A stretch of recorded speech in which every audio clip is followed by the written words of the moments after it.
Welcome to the Heavy Spoilers Show. I'm your host Definition, aka the guy who started the hashtag Snyder Cut for Bieber, and this video we're breaking down some amazing news in regards to the film. It's time to throw away your copy of Justice League, get your fake mustaches out, and tell me, do you read? You will. Because we're going through a big article from Heroic Hollywood. Sorry about that was terrible. In the last year, we've really seen the release of the Snyder Cut get more and more hype surrounding it.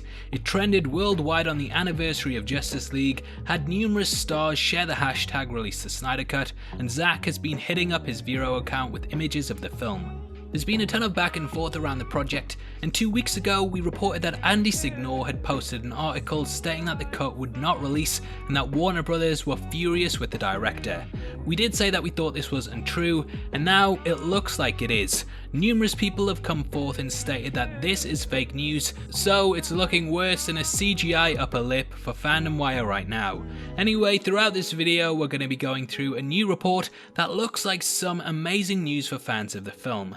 Before we get into that though, make sure you subscribe to the channel to never miss an update on the movie, and please drop a thumbs up if you're excited for the announcement. Anyway, with that out of the way, thank you for clicking this, now let's get into the news.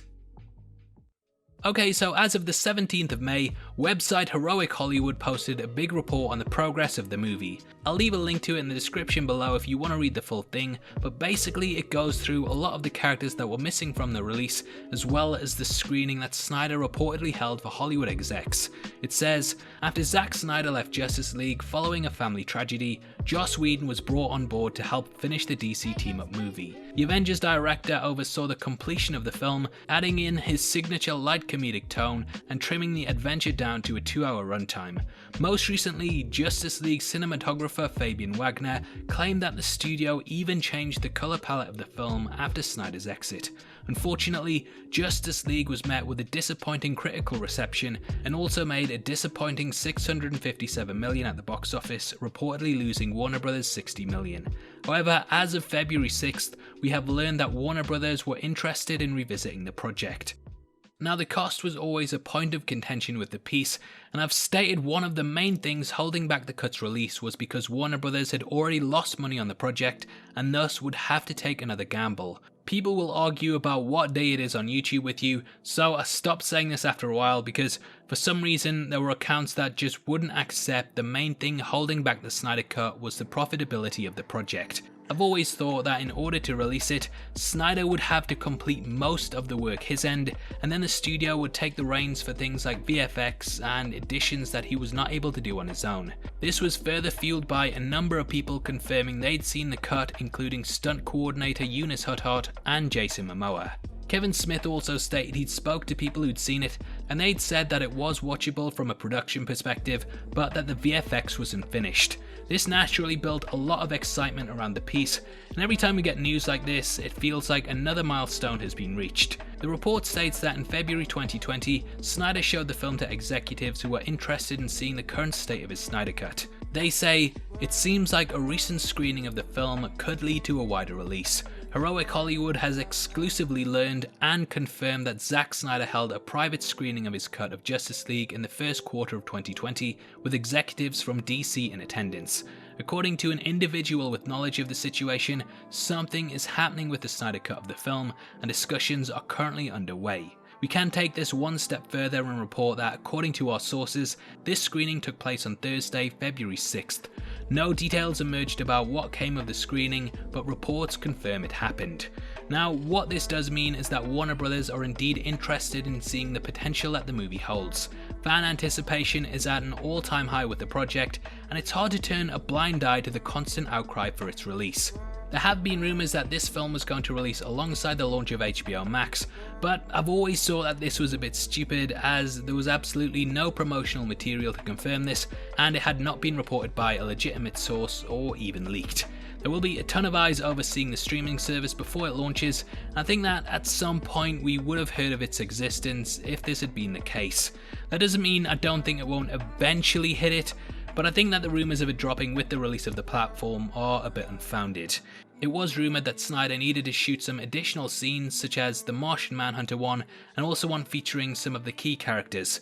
I've always thought there's no way in hell that they would get Ben Affleck back, but I guess we will see if it goes ahead.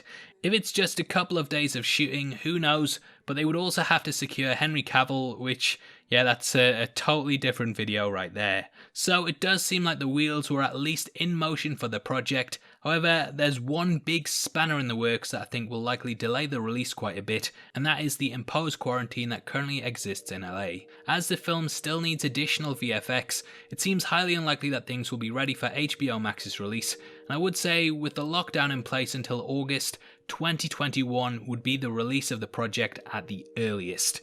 It then has to be marketed, and the studio also has to decide whether to release it through physical media or on HBO Max. HBO Max is not available in the UK, and thus they would have to find an alternate solution in order to get the film out there. This would add more complexities to the production of the piece, so I think it will still be a while before the ball gets fully rolling. I actually think what may happen is that the film could even end up being shown in an episodic format across HBO Max and then through something like Amazon Prime Video over here.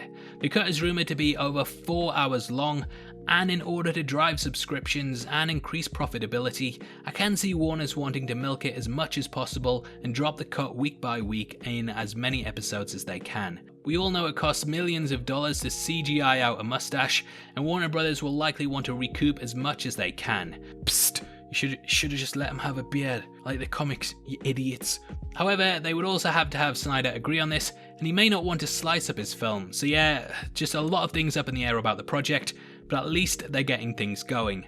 Anyway, Cinema Blend followed up on this report by stating that Snyder is now playing ball with the studio and that he's currently obeying NDAs and gag orders, so this could be why he stopped talking about it publicly. He even cut off the Batman v Superman stream just before discussing it, so if we don't hear anything about it for a while now, I think this will be why. Another interesting aspect that plays into all of this that I haven't really seen many people talking about is how this will leave the state of the DCEU if it's successful. What if fans absolutely love the cut, but the DCEU is now on a completely different track, and thus Warner Brothers will have to make some changes. Darkseid was originally supposed to appear in the film, and we've seen this confirmed by multiple reports, so I don't know whether they would now keep this in the movie as canon and move forward with the villain as a big bad, or merely introduce him in New Gods. Yeah, it's a very weird situation, and there is also of course Batman. After Affleck hit an impasse over his Dark Knight solo movie, Robert Pattinson was recast as the character, and though we don't know if the new Batman film will be linked to the DCEU, it certainly makes things slightly more complicated. Snyder's 5-film plan sounded amazing, but it's pretty much been fully dropped now due to the recasting and removal of certain key elements of the DCEU. Add to that, the studio has to decide what to do with Amber Heard and Ezra Miller, and you have a lot of things with its release that all need to be handled carefully. The reason that Warner Brothers waited 26 years to release their Dick Donner cut of Superman 2 is because they wanted everything to have settled and for there to not be any problems going forward. So yeah, overall just a lot of complicated things. I think with the Snyder Cut, everything surrounding the movie is as interesting as the movie itself, and if it does turn out to be a success, it will be intriguing to see whether it reshapes the DCEU as we know it, or if the studio decide to remain on course with their current direction. I guess time will tell, but let's at least celebrate another hurdle being crossed in terms of the film's eventual release. Now obviously I'd love to hear your thoughts on these updates, if you think they're true or not, and what format you hope to see it take. Make sure you comment below and let us know, and if you enjoyed this video then please drop a thumbs up, and make sure you check out a breakdown of the new Batman Robert Pattinson interview at the end. If you want to support the channel from as little as 99 cents a month, then please click the join button below. We massively appreciate it, and as a thank you, you get access to content early. If you want to come chat to us after the show, either follow us at DefinitionYT or click the Discord link in the description below. Every month we give away free movies to people who are subscribed to the channel, and this month you can win the Marvel Phase 3 Part 2 box set, and all you have to do is comment on a video and make sure you sub with notifications on. The more videos you comment on, the more you have a chance of winning, so make sure you get involved. The winner's going to be chosen at random on the 15th of June, and the set will be shipped out from then to whoever gets the prize, so best of luck to everyone who takes part. This is a channel for people who are super into superheroes, so if that's the kind of thing you like, hit subscribe. Thank you for taking the time to watch this. I've been Definition, you've been the best, and I'll see you next time. Take care, peace.